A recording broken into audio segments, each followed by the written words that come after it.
Seja bem-vindo a Provérbios para Viver Bem, um tempo em que nós meditamos no livro que traz esta sabedoria bem prática para o nosso cotidiano. Nós vamos olhar alguns dias agora para o capítulo 27 do livro de Provérbios, pensando neste capítulo, olhando para ele como se fosse um grande discurso a respeito daquilo que é o caráter. Na verdade, não é bem assim, é uma coleção de provérbios, alguns soltos, mas na verdade, se nós olharmos para este capítulo, nós poderemos perceber nele esta verdade ou algumas verdades importantes para o desenvolvimento do nosso caráter. E nós vamos fazer isto ao longo de alguns dias, começando hoje por ler os primeiros 8 versículos. Portanto, Provérbios 27, de 1 a 8, dizem o seguinte: Não te glories do dia de amanhã, porque não sabes o que trará à luz. Seja outro o que te louve e não a tua boca, o estrangeiro e não os teus lábios. Pesada é a pedra e a areia é uma carga, mas a ira do insensato é mais pesada do que uma e outra. Cruel é o furor e impetuosa a ira, mas quem pode resistir à inveja? Melhor é a repreensão franca do que o amor encoberto. Leais são as feridas feitas pelo que ama, porém os beijos de quem odeia são enganosos. A alma farta pisa o mel, mas a alma faminta, todo o amargo é doce. Qual ave que vagueia longe do seu ninho, tal é o homem que anda vagueando longe do seu lar. Alguns aspectos interessantes aqui que nós podemos dizer são válidos para nós pensarmos em termos de caráter. Este capítulo começa no versículo 1, dando a orientação clara de nós não devemos nos orgulhar daquilo que nós não podemos ter certeza.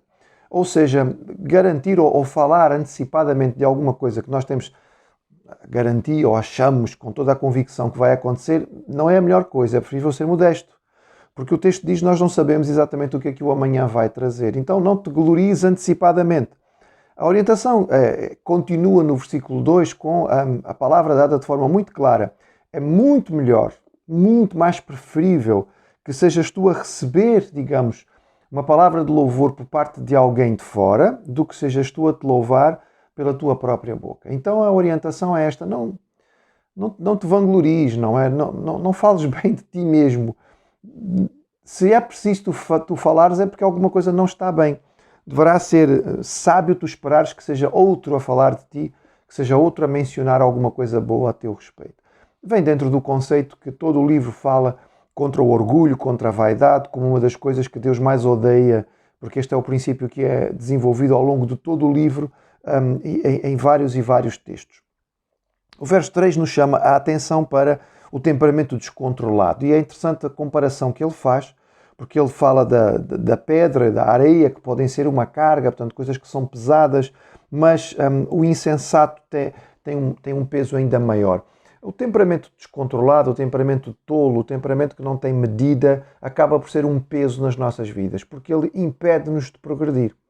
Por vezes gastamos muito tempo preparando alguma coisa, desenvolvendo alguma coisa que até está razoavelmente desenvolvida, pode ter a ver com relacionamentos, pode ter a ver com o nosso trabalho, e depois um momento de temperamento descontrolado, um momento de ira descontrolada pode estragar aquilo que demorou muito tempo a criar ou a construir. E, portanto, é uma instrução sábia da palavra. Cuidado, não deixes que este seja um peso na tua vida que arrasta e que te impede de progredir. Da mesma maneira, ele chama a atenção para a questão da inveja. E como a inveja acaba por ser uma coisa que prejudica a vida, ele compara a inveja com outros aspectos. Ele diz que o furor, portanto, aquela raiva totalmente descontrolada, ou mesmo a ira, são coisas ruins. Mas pior do que tudo isto ele considera a inveja, porque a inveja ela mina interiormente. A inveja desenvolve a atitude negativa, ela amarga o coração, porque ela nos torna insatisfeitos com aquilo que temos.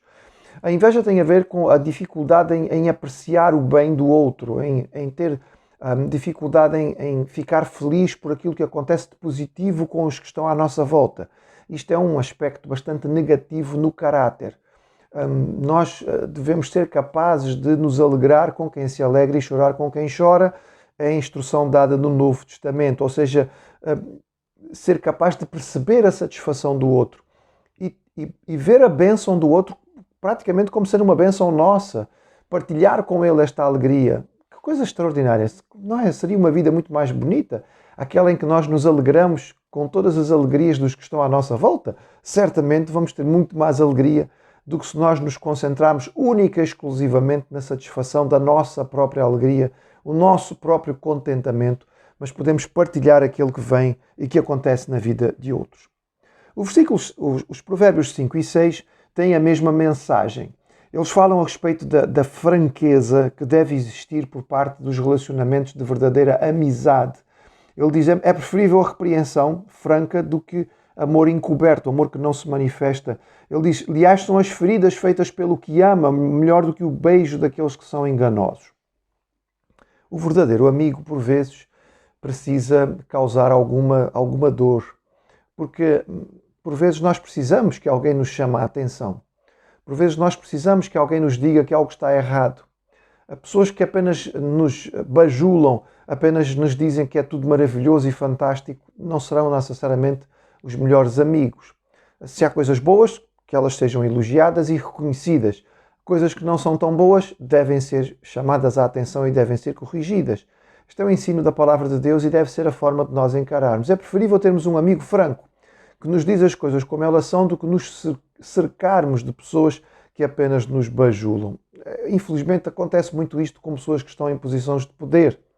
Sobem na vida, estão em posição de autoridade e acabam por ser cercados de bajuladores, que passam a vida, não é, dando manteiga ou dando graxa, como nós costumamos dizer na gíria, porque, enfim, é uma forma de agradar aquela pessoa e se manter perto dela e usufruir daquilo que esta pessoa, na sua posição de poder, pode dar e contribuir.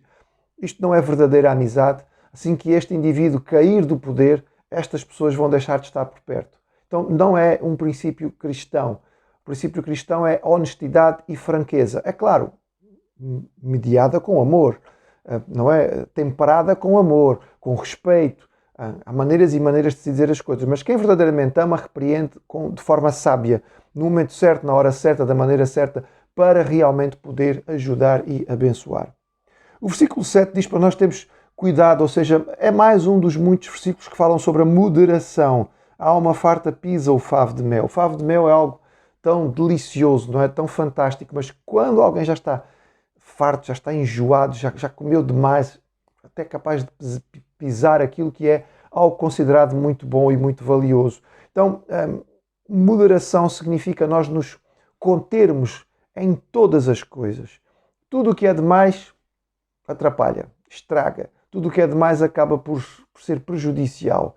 Então, com moderação, nós poderemos usar, tanto no que dizemos, aquilo que diz respeito ao mundo físico, como aquilo que diz respeito mesmo ao mundo espiritual, mesmo ao relacionamento, porque às vezes abusamos, não é, da proximidade ou do relacionamento com alguém, até que acabamos por nos tornar desagradáveis um ao outro, e este deve ser algo que a palavra nos diz para nós evitarmos.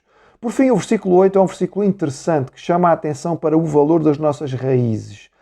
A ave que vagueia longe do seu ninho, o homem que se afasta daquilo que é o seu lar. Nós recebemos em casa princípios básicos para a vida e no nosso lar nós recebemos aquilo que são as bases do nosso caráter, da nossa formação.